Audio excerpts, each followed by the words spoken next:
ندائے یا محمد یا رسول اللہ انظر حالنا کہنا یا اللہ کے نبی کو کسی بھی حرف ندا کے ساتھ پکارنا، مخاطب کرنا، یہ کیسا ہے؟ قرآن مجید کے اندر اللہ رب العزت نے جا بجا یا ایھا النبی یا ایھا الرسول یا کے ساتھ اللہ رب العزت نے اپنے نبی کو خطاب کیا ہے، انہیں مخاطب کیا ہے، اور اس کے علاوہ اور چیزوں کو بھی ہے، آسمان کو بھی، زمین کو بھی اللہ نے قرآن مجید کے اندر یا کے ساتھ ندا دی ہے۔ اور جب صحابہ کرام کا دور تھا تو الکامل فی التاریخ کے اندر جو ہے، اور حافظ ابن کثیر صحابہ کے حوالے سے ایک بڑی خوبصورت بات کو نقل کرتے ہیں کہ جب صحابہ کے دور میں انہیں کسی مشکل وقت یا کسی مصیبت کا سامنا ہوتا تو وہ کیا یا محمد کی ندا جو ہے وہ دیتے تھے اور اپنی حاجت کو اللہ سے حل کرواتے تھے اور اللہ کے نبی سے مدد کو طلب کرتے تھے۔ اور مسلم شریف کے اندر بھی ہے کہ جب آقا علیہ الصلوۃ والسلام تشریف لائے مدینہ طیبہ میں، مسلم شریف کی روایت ہے، تو کیا تھا؟ فَيُنَادُونَ یا محمد یا رسول اللہ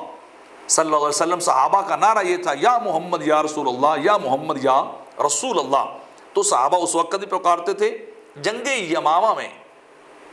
جب مسیلمہ کذاب سے مسلمانوں کی جنگ ہوئی تو اس کے متعلق ابن اسیر لکھتے ہیں کہ خالد بن ولید دشمن کو للکارتے تھے یا محمد کا نعرہ بلا کر، جب سخت جنگ ہوئی تو جس کو للکارتے اس کو قتل کر دیتے۔ اور ان دنوں میں صحابہ کا یہ معمول تھا کہ وہ یا محمد یا رسول اللہ کا نعرہ لگاتے تھے۔ تو یہ بات بھی اسی طرح ہی دیکھ لیجئے کہ صحابہ کا طریقہ یہ ہے، سرکار ہجرت کر کے تشریف لائے پھر بھی نعرے کے ساتھ استقبال، جذبات کا اظہار، اپنے عشق محبت کا اظہار۔ اور جب مشکل وقت آتا تھا، مسلمہ جیسے بدبخت سے جنگ ہوئی، تو اس وقت بھی وہ یا محمد جو ہے وہ یا رسول کا نعرہ جو ہے وہ لگا رہے تھے۔ اور یہ کیا تھا؟ یہ مسلمانوں کا اس دور میں معمول تھا۔ اس کے بعد ابن حجر اسقلانی ایک اور کتاب کے اندر نقل کرتے ہیں کہ رسول اللہ صلی اللہ علیہ وسلم نے فرمایا اگر عیسیٰ میری قبر پر کھڑے ہو کر یا محمد کہیں تو میں ان کو ضرور جواب دوں گا۔ یہ المطالب العالیہ کے اندر نقل کیا گیا ہے۔ اور اسی طرح شیخ رشید احمد گنگوہی جو ہے علماء دیوبند کے بہت بڑا نام ہے، اور بلکہ ان کے شیخ اور پیر کی حیثیت رکھتے ہیں، ان کے مقتدا کی حیثیت رکھتے ہیں مکتبہ فکر دیوبند کے۔ ان سے پوچھا گیا کہ یا رسول اللہ انظر حالنا یا نبی علیہ السلام قالنا، یہ جائز ہے یہ ناجائز، اس کے بارے میں آپ کیا کہتے ہیں؟ تو یہ خود سنیے۔ یہ آپ کو معلوم ہے کہ ندائے غیر اللہ کو دور سے شرک کی جاب ہوتا ہے، یعنی دور سے کسی کو بلایا جائے تو شرک وہ تب بنتا ہے کہ جب وہ سننے والے کو مستقل سمجھے کہ یہ ذاتی طور پہ سن سکتا ہے اور ذاتی طور پہ کسی کی مدد کر سکتا ہے۔ لیکن اگر یہ نہ ہو کہ وہ مستقل بھی ذات سننے والا اور مدد کرنے والا نہیں بلکہ اللہ کی عطا سے کرنے والا، تو پھر شیخ کیا کہتے ہیں؟ آگے چلیے، فرمایا اگر مستقل عقیدہ اور سامع نہ سمجھے تو شرک نہیں ہو۔ مثلا یہ جانے کہ اللہ تعالیٰ میں جن کو پکار رہا ہوں ان کو اپنے حکم سے مطلع کر دے گا، میرا معاملہ ان کے سامنے واضح کر دے گا، یا اللہ کے حکم سے ملائکہ جو ہے پہنچا دیں گے جیسے کہ دور کی نسبت آیا ہے، یا محض شوقیہ کہتا ہو، یہ بھی سننے والی بات ہے۔ شیخ رشید احمد گنگوئی لکھ رہے ہیں کہ شوقیہ کہتا ہو محبت میں، عرض حال، محل تأثر و حرمان میں، ایسے مواقع میں اگرچہ کلمات خطابیہ بولتے ہیں لوگ لیکن ہرگز مقصود اسماع ہوتا ہے اور نہ عقیدہ۔ مطلب یہ کہ ان کا عقیدہ لوگوں کا یہ نہیں ہوتا کہ وہ بذات سننے والے ہیں اور بذات مدد کرنے والے ہیں، ٹھیک ہے۔ پس ان ہی اقسام سے کلمات مناجات اور اشعار بزرگان کیوں ہوتے ہیں کہ فی حد ذات ہی نہ شرک ہیں نہ معصیت۔ ہاں البتہ مہم شرک ہونے کے ان کلمات کا مجموع میں کہنا نہیں چاہیے، یعنی لوگوں کے پاس ایسے کلمات جا کر نہیں کہنے چاہیے، مجمع میں نہیں کہنا چاہیے۔ لوگ اس کا جاہل لوگ، نا واقف لوگ اس کا مطلب جو درست لے لیتے ہیں، درست نہیں لیتے، غلط لیتے ہیں، تو کہنا مکروہ ہے، عوام کو ضرر ہے۔ اور فی حد ذاتی بہام بھی لہٰذا ایسے اشعار کا پڑھنا منع ہے، اور نہ اس کے موقف پر مؤلف پرتان ہو سکتا ہے،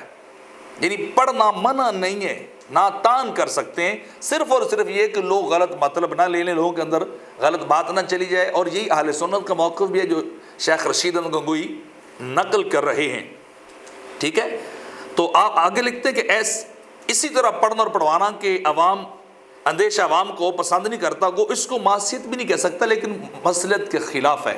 فتاوی رشیدیہ کے اندر یہ لکھا گیا ہے۔ تو گویا یا محمد یا رسول اللہ کا نعرہ یہ شرن جو ہے وہ ناجائز نہیں ہے علماء دیوبند کے نزدیک، بلکہ کیا ہے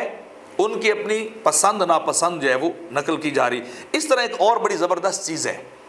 جو شیخ رشید احمد گنگوئی صاحب سے سوال کی گئی کہ ان سے پوچھا کہ یا رسول کبریا فریاد ہے،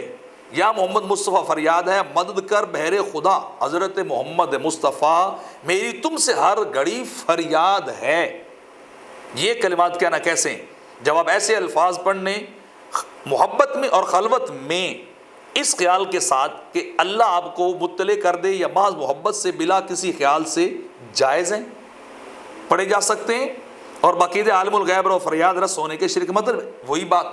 کہ کوئی بندہ سمجھے کہ نبی ذاتی طور پہ سن سکتا ہے، ذاتی طور پر مدد کر سکتا ہے، یہ خیال کر کے پڑھے تو شرک ہے، نہیں نہ پڑھے تو شرک نہیں ہے۔ تو گویا جہاں تک میرا اپنا ایمان اور یقین کہتا ہے کوئی مسلمان کسی بھی نبی کو، کسی بھی ولی کو خدا نہیں سمجھتا، نہ صفات میں، نہ ذات میں، نہ افعال میں، نہ کسی اور چیز میں، کسی طور پر بھی انبیاء کو، اولیاء کو خدا کا شریک نہیں بناتے، نہ سمجھتے، اللہ کی عطا سے ہی یہ سب کچھ جو ہے وہ سمجھنے والے ہیں۔ تو لہٰذا ایسے کلمات آپ کہتے ہیں کہ پڑھے جا سکتے ہیں۔ ہاں پھر وہ آگے بات ہے کہ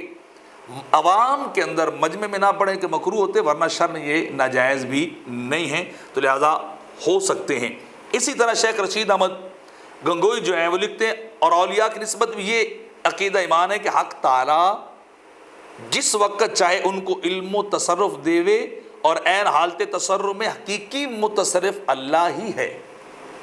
یعنی حقیقی کرنے میں کوئی ولی کرتا ہے، کوئی نبی کرتا ہے تو وہ بھی اللہ کی عطا سے کرتے ہیں، اللہ کے اذن اور حکم سے کرتے ہیں، ذاتی طور پہ تو کوئی کچھ نہیں کر سکتا۔ تو اولیاء ظاہر میں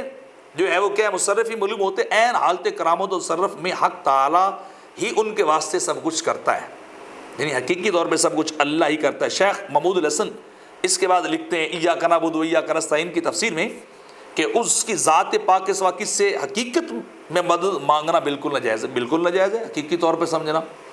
ہاں اگر کسی مقبول بندوں کو محض واسطہ رحمت الہی اور غیر مستقل سمجھ کر استعانت ظاہری اس سے کریں تو یہ جائز ہے، یہ استعانت در حقیقت اللہ تعالیٰ سے ہی ہوگی۔ شیخ محمد شفیع دیوبندی نے معارف القرآن کے اندر یہ لکھا ہے